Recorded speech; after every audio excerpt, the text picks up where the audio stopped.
Hi everyone, आज की class में हम लोग इंग्लिश के शुरू करेंगे वॉइस से। वॉइस सबसे पहले डेफिनेशन जानते हैं, वॉइस होता क्या है। एक्चुअली आप पढ़े होंगे voice, there are two kind of voice, active voice and passive voice. लेकिन हम जानते हैं वॉइस एक्चुअली होता क्या है।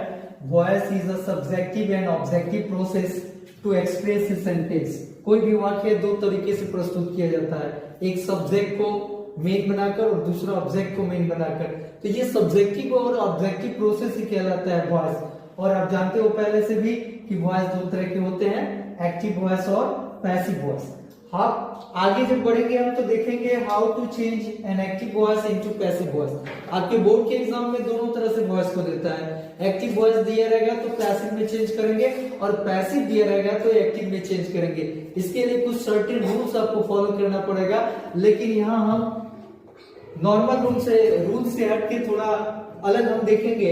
सबसे पहले देखेंगे उन स्टेप्स को जिसकी वजह से आप आसानी से वॉइस को चेंज कर सकते हैं। तो हम शुरू से ही पढ़ते आ रहे हैं। एक्टिव वॉइस का सब्जेक्ट जो होता है पैसिव वॉइस का ऑब्जेक्ट बन जाता है, और एक्टिव वॉइस के ऑब्जेक्ट को ही पैसिव वॉइस का सब्जेक्ट बनाते हैं। उसके बाद से देखेंगे कि इसके अनुसार सुटेबल ऑक्सिलरी वर्ब का यूज करते हैं टेंस के अनुसार। दूसरा, पैसिव वॉइस में याद रखिएगा वर्ब का जो टेंस पे आधारित होते हैं उनमें वर्ब का हमेशा थर्ड फॉर्म का यूज किया जाता है। तीसरा जो स्टेप आपका होगा नॉमिनेटिव केस, ऑब्जेक्टिव केस में और ऑब्जेक्टिव केस नॉमिनेटिव केस में। जैसे यहाँ आप देख सकते हो, आई को बदलेंगे पैसिव में तो वी, और वी रहेगा तो एक्टिव में आके आई हो जाएगा।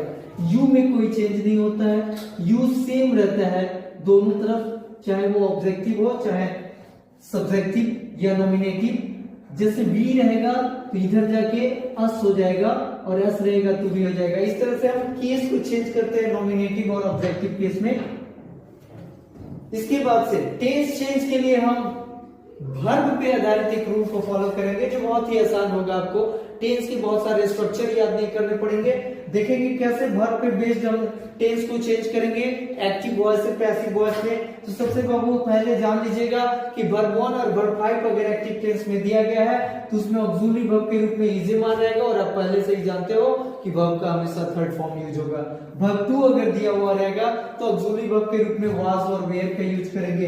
वर्ब 3 दिया है यानी हैज, हैव, हैड दिया है तो उसके साथ जोड़ देंगे सिंपली वी। और जहां भी वर्ब 4 हो यानी कि प्रेजेंट कंटिन्यूअस, पास्ट कंटिन्यूअस और फ्यूचर कंटिन्यूअस, वहां पे आपको सिंपली ऐड कर देना है बीइंग, क्योंकि वर्ब थर्ड लगेगा। और model auxiliary verb can, could, must, में जितने भी हैं शुड वगैरह उनके साथ केवल